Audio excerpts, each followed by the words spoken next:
Picking up where we left off in our last video, one of the first things we do when we start a hypothesis test or a significance test is state our hypotheses. And in a hypothesis test, there are two.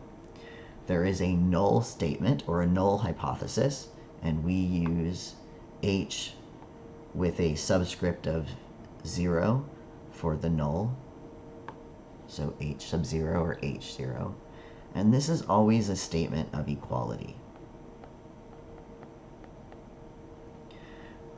I, by default, always make this an actual equality. Some textbooks will use a less than or equal to or a greater than or equal to. The reason it doesn't really matter is when we do the actual test, it's the alternative hypothesis, which is what we're going to talk about next, that determines what the test looks like. So you could use less than or equal to or greater than or equal to, but most statisticians just write this as an equal to statement. The population mean is equal to 5 centimeters. The population proportion is equal to 0.25. The alternative is then a statement of inequality. So this is going to be a less than, a greater than, or a not equal to.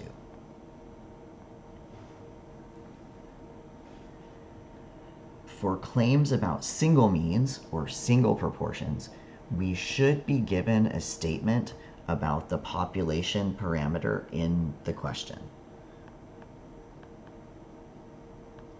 So we should know what the claimed population value is somewhere in that word problem. This is the value that's going to show up in both hypotheses, the null and the alternative. For the alternative, to determine which inequality we should use, we need to check the word problem for keywords and phrases. So if this is a less than statement, we're looking for words like less than, fewer than, below.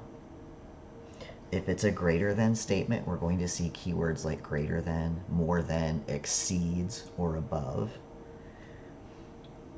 And if it's not equal to, you're going to see most commonly different from. Less commonly not equal to or not the same as. But usually a not equal to statement will be stated as a difference. Is there a difference?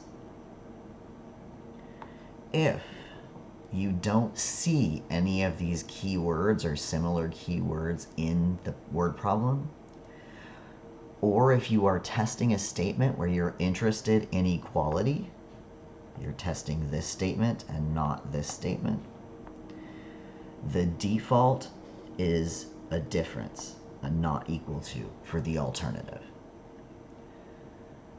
So if you're not sure, if you don't see any keywords, if you're testing a statement about the population being equal to something, not equal to is always the default for the alternative. We're going to do some examples to get practice just writing out these statements. So for each conjecture below, we're going to state the appropriate null and alternative hypotheses. So we're going to identify the parameter that we are testing a claim about. Is it a mean or a proportion? We're going to identify the value that we're given the problem, and then the appropriate inequality for the alternative. So I'm going to go ahead and set up all 4 of these first. I'm going to label my null and alternative HO and HA.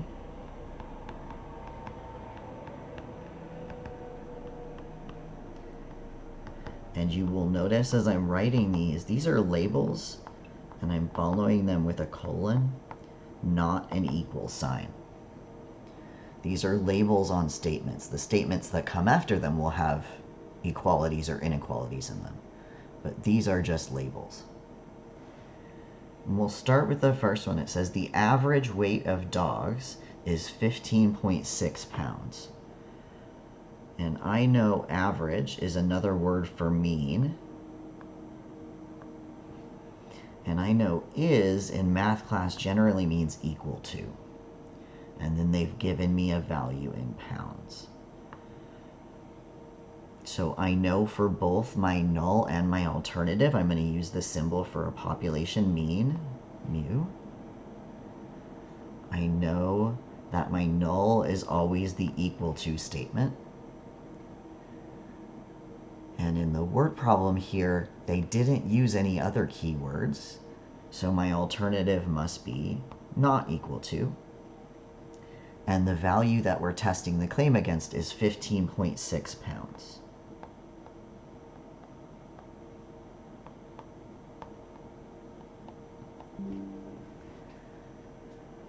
So that is what step 2 looks like for a hypothesis test. Let's go ahead and try a couple more. So the next one says, average amount of money a person keeps in their checking account is less than $24. So again, I see average, I know that's a mean. And then is less than 24. So that's a keyword and a value. So we're testing claims about means, we're going to use mu. For the null, it's always equal to. For the alternative, they gave us the keyword less than, and the value they gave us was 24.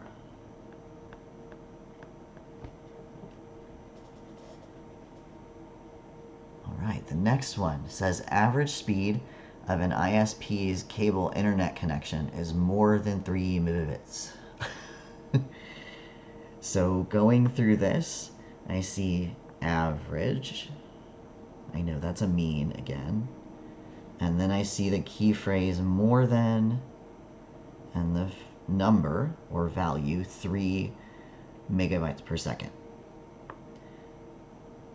So the parameter is the population mean. Null is always equal to. Alternative, more than means greater than. And the value is 3 megabytes per second.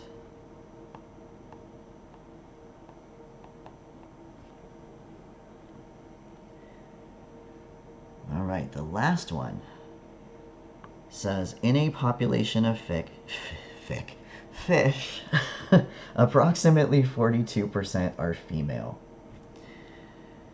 So in this case, they don't give me a population parameter.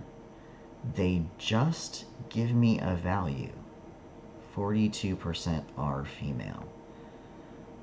I know that when I see percent, that's proportion.